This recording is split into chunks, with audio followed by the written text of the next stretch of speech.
వేదికపైనున్న గౌరవ ముఖ్యమంత్రి నారా చంద్రబాబు నాయుడు గారికి, గౌరవ ఉప ముఖ్యమంత్రి పవన్ అన్నకి, బీజేపీ రాష్ట్ర అధ్యక్షులు మాధవ్ గారికి, రవాణా శాఖ మార్చులు రాంప్రసాద్ రెడ్డి గారికి, సత్యకుమార్ యాదవ్ గారికి, వేదిక మీద ఎమ్మెల్యేలు ఎంపీలకి, ప్రత్యేకంగా ఈ సమావేశానికి విచ్చేసిన మా ఆటో డ్రైవర్లందరికీ పేరు పేరున నా హృదయపూర్వక నమస్కారాలు.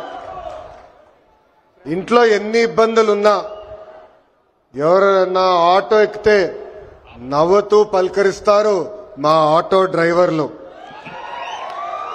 గ్రామ స్థాయి నుంచి దేశ రాజకీయాలంతా కూడా ఆటో డ్రైవర్లే ఆటోలో చర్చిస్తారు.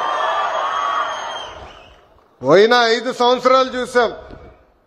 మీ మౌత్ పబ్లిసిటీ దెబ్బకి వైనాట్ 175 కాస్త వైనాట్ 11 అయినాయి. విశ్వవిఖ్యాత నట సార్వభౌమ స్వర్గశ్రీ నందమూరి తారక రామారావు గారు కూడా డ్రైవర్ గా నటించిన సినిమా డ్రైవర్ రాముడు. మీ అందరి బాలయ్య నా ఒక్కడికే ముద్దల మావయ్య అయినా బాలయ్య బాబు గారు డ్రైవర్ గా నటించిన సినిమా లారీ డ్రైవర్. అంతేకాదు పవన్ అన్న కూడా నటించారు, డ్రైవర్ గా నటించారు. ఆ సినిమా పేరేంటి ఇంపడట్లా, అత్తారింటికి దారేది. ఆనాడు అన్న ఎన్టీఆర్ కాకి డ్రెస్ వేసుకుని రాష్ట్రం మొత్తం చైతన్య రథం పైన వెళ్తే ఢిల్లీ మొత్తం గడగడలాడించిన వ్యక్తి. చంద్రబాబు నాయుడు గారికి ఆటో డ్రైవర్ల సమస్యలు బాగా తెలుసు. కేబినెట్ మీటింగ్ లో ఏనాడు ఎప్పుడైతే మేము చర్చిస్తామో మా ఆటో డ్రైవర్లకి మేము అండగా నిలబడతామని పదే పదే చెప్తారు. అందుకే ఆటో డ్రైవర్ల సేవ పేరుతో ఈ రోజు ఈ పథకం మన ప్రజా ప్రభుత్వం రూపొందించింది.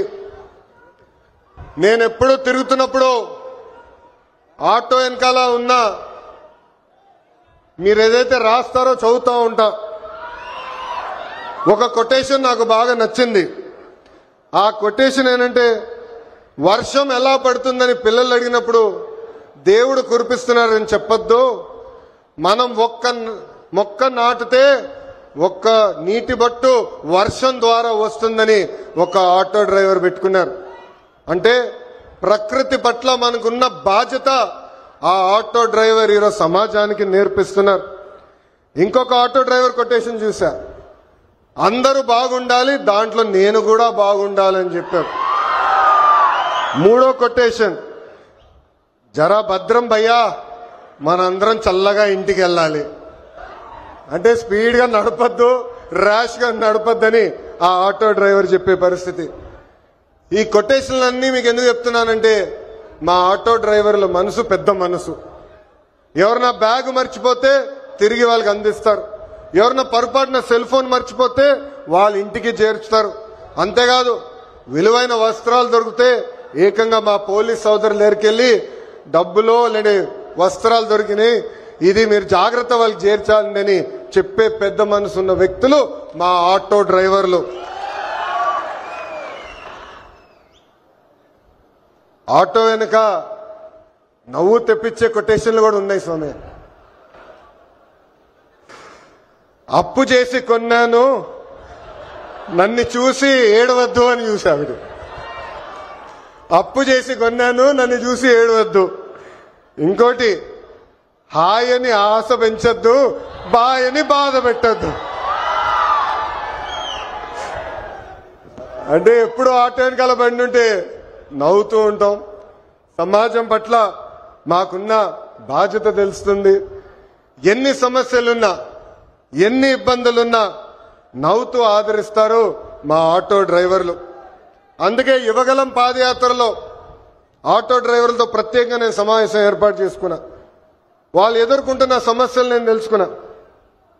ఆనాడు ఆటో డ్రైవర్లు నాకు చెప్పింది ఒకటి, కుడి చేతిలో 10,000 పెడతారు, ఎడం చేతిలో 20,000 రూపాయలు లాగేస్తారని. అరే ఎట్లా లాగుతున్నారా భయ్య అని అడిగా. గ్రీన్ ట్యాక్స్ పెంచారు, 20,000 రూపాయలు చేసి బాధుతున్నారన్నారు. అదేవిధంగా రోడ్ల పైన ఉన్న గుంటలు పూడ్చట్లేదు, 5 సంవత్సరాలు ఎవరు పట్టించుకోలేదు.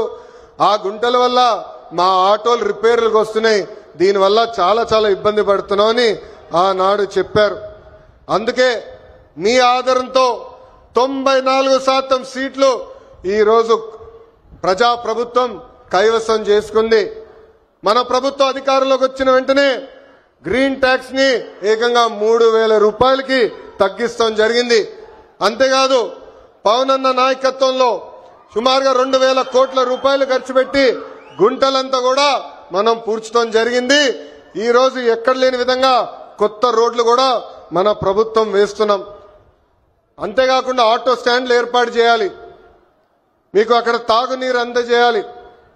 ప్రత్యేకంగా మహిళలు ఆటోలు తోలుతున్నప్పుడు వాళ్ళకి కావాల్సిన టాయిలెట్లు కూడా అక్కడ ఏర్పాటు చేయాలి. ఎలక్ట్రిక్ ఆటోలు మీకు అందిస్తమే కాదు, ఛార్జింగ్ పాయింట్ కూడా ఏర్పాటు చేయాలని ఆనాడు మాకు చెప్తాం జరిగింది. ఇది చేసే బాధ్యత కూటమి ప్రభుత్వం తీసుకుంటుందని ఈ సభాముఖంగా ప్రజలందరికీ నేను తెలియజేస్తున్నా. నేను యువగలం పాదయాత్ర చేసినప్పుడు మహిళల్ని కించపరిచే విధంగా ఆనాడు రోజా గారు మాట్లాడారు. మా తెలుగు మహిళ చీరలు గాజులు ఆమెకి ఇచ్చేదానికి వెళ్ళినప్పుడు వెళ్ళిన ఆటోని ఆనాటి పోలీస్ సోదరులు సీజ్ చేశారు. ఆ ఆటో డ్రైవర్ పేరే హమీద్ బాషా. పాపం ఈ ఆటో పైన ఆయనే కాదు, ఆయన కుటుంబంలో ఉన్న 5గురు ఆధారపడి ఉంటారు. అతను నా దగ్గరికి వచ్చి, అన్నా నేను ఇబ్బంది పడుతున్నా, నన్ను ఆదుకో అంటే గౌరవ ముఖ్యమంత్రి శ్రీ నారా చంద్రబాబు నాయుడు గారు ఆనాడు నేను ఫోన్ చేసి ఒక ఆటో ఇవ్వాలనుకుంటే ఒకటి కాదు, ఏం అవసరం ఉన్నా ఆ కుటుంబాన్ని ఆదుకో, ఇది మన బాధ్యత అని చెప్పిన వ్యక్తి చంద్రబాబు నాయుడు గారు. సామాన్యుడి కారు ఆటో, వర్షం వస్తే ఇంటికి తీసుకెళ్లేది మా ఆటో డ్రైవర్లు. ఏకంగా చిన్న పిల్లల్ని సేఫ్ గా స్కూల్కి తీసుకెళ్లి తిరిగి తీసుకొచ్చేది మా ఆటో డ్రైవర్లు. అనారోగ్యంతో ఎవరన్నా బాధపడితే అంబులెన్స్ లాగా మారి ఆసుపత్రులు కూడా తీసుకెళ్లేది మా ఆటో డ్రైవర్లు. పనికి గాని ఆఫీస్కి వెళ్లాలన్నా, ట్రైన్ ఎక్కాలన్నా, బస్ ఎక్కాలన్నా ఫీడర్ వెహికలే మన ఆటో. మీరు ఆటో తోలి ప్రజలకి మెరుగైన సేవ చేస్తున్నారు కనుకనే మీ రుణం తీర్చుకునేదానికి ప్రజా ప్రభుత్వం ఈరోజు ఆటో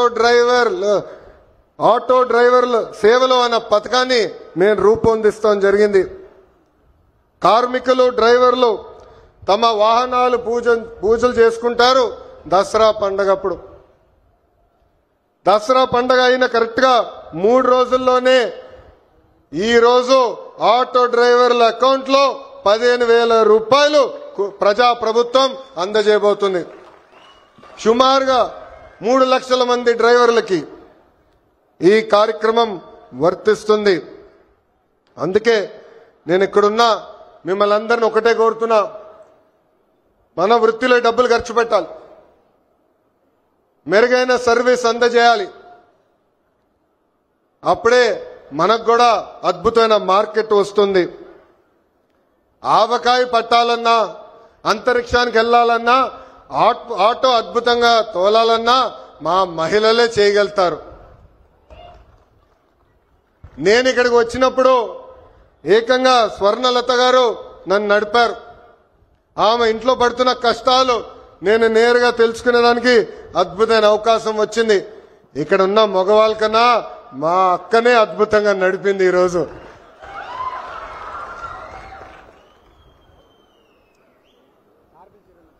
పంపించండి ముఖ్యమంత్రి గారు దగ్గరికి వచ్చి ఉంటారు.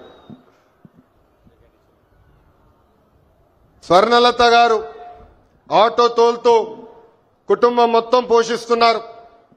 ఇంట్లో ఆమె భర్త కూడా అద్భుతంగా సహకరిస్తున్నారు. ఇద్దరు కలిసికట్టుగా పనిచేసి ఈ రోజు ఆ కుటుంబాన్ని ముందలు తీసుకెళ్తున్నారు. తల్లి నాకు చెప్పింది, తల్లికి వందనం అందింది, ఉచితంగా గ్యాస్ సిలిండర్లు ఏదైతే దీపం పథకం కింద ఇస్తున్నామో అది కూడా అందింది. అంతేకాదు ఇంట్లో ఉన్న పెద్దమ్మ అత్తగారి కూడా ప్రజా ప్రభుత్వం ఈ రోజు పెన్షన్ కూడా ఇస్తాం జరుగుతుంది.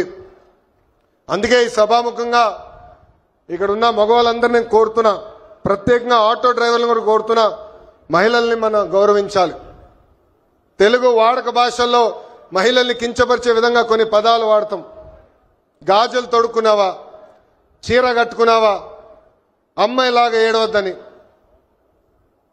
దీనికి ఫుల్ స్టాప్ పెట్టాలి. ఇది మనం వాడకూడదు. ఈరోజు ఆంధ్ర రాష్ట్రంలో ప్రతి ఆటో డ్రైవర్ నేను కోరుతున్నా, ప్రజల్లో చైతన్యం తీసుకొచ్చే శక్తి మీలో ఉంది. మీరు ఏదైతే ఒక్క విషయం తలుచుకుంటే అది సాధించే శక్తి మీలో ఉంది. అందుకే మహిళల్ని గౌరవించాలనేది పదే పదే ఎవరైతే మీ ఆటో ఎక్కుతారో వాళ్ళకి తెలియజేయాలని ఈ సభాముఖంగా మిమ్మల్ని అందరినీ నేను కోరుకుంటూ, మా పైన ఒక పవిత్రమైన బాధ్యత మీరు పెట్టారు.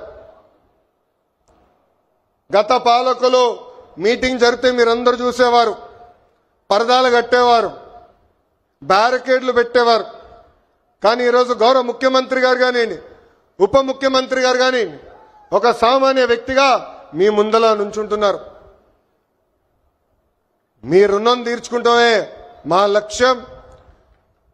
అహర్నిశలు కష్టపడతాం. ఎన్ని ఆర్థిక ఇబ్బందులున్నా ఇచ్చిన ప్రతి హామీ నిలబెట్టుకునే బాధ్యత ప్రజాప్రభుత్వం తీసుకుంటుంది. ఈ రోజు ఆంధ్ర రాష్ట్రంలో డబుల్ ఇంజిన్ సర్కార్ ఉంది. కేంద్రంలో గౌరవ ప్రధానమంత్రి నరేంద్ర మోడీ గారు, రాష్ట్రంలో గౌరవ ముఖ్యమంత్రి చంద్రబాబు నాయుడు గారు. ఈ డబుల్ ఇంజిన్ సర్కార్ అద్భుతంగా నడుస్తుంది కనుకనే మన ఎన్ని ఆర్థిక ఇబ్బందులున్నా ఇచ్చిన ప్రతి హామీ సంక్షేమ కార్యక్రమాలు మనం నిలబెట్టుకోగలుగుతున్నామని ఈ సభాముఖంగా తెలుపుకుంటూ, మళ్ళీ వస్తాం, అద్భుతమైన కార్యక్రమాలు చేస్తాం. మీ పిల్లల భవిష్యత్తు చూసుకునే బాధ్యత ప్రజాప్రభుత్వం తీసుకుంటుందని ఈ సభాముఖంగా మీ అందరికి హామీ ఇస్తూ, నాకు ఇంత అద్భుతమైన అవకాశం ఇచ్చిన మా ఆటో డ్రైవర్లందరికీ పేరు పేరున నా హృదయపూర్వక నమస్కారాలు తెలుపుకుంటూ మీ అందరి దగ్గర నుంచి సెలవు తీసుకుంటున్నాం. చంద్రబాబు నాయుడు గారి నాయకత్వం, చంద్రబాబు నాయుడు గారి నాయకత్వం, పవన్ అన్న నాయకత్వం, పవన్ అన్న నాయకత్వం.